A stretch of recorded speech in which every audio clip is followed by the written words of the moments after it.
Vous avez la parole pour 2 minutes. Merci, Monsieur le Président.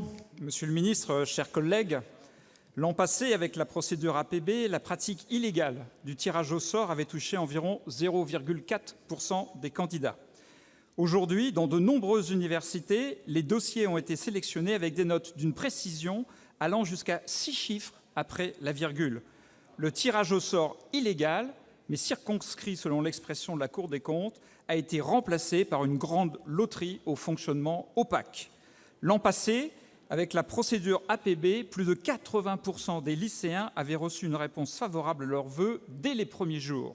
Aujourd'hui, avec Parcoursup, seuls 24 % des candidats ont accepté définitivement une proposition et 13 000 personnes ont déjà été éliminées du dispositif.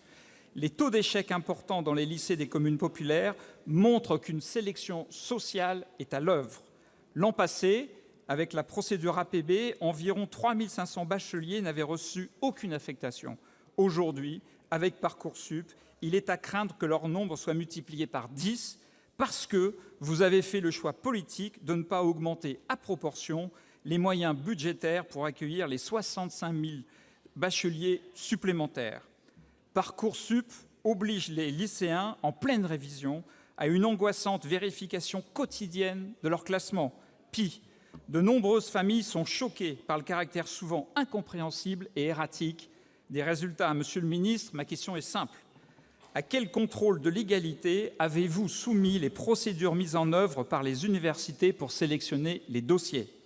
Pouvez-vous garantir aux familles que ces algorithmes locaux n'utilisent aucun traitement automatisé ni aucun processus aléatoire? Vous avez publié l'algorithme national Parcoursup. Vous devez maintenant rendre publics ces algorithmes locaux, comme le Sénat vous l'a demandé à l'unanimité.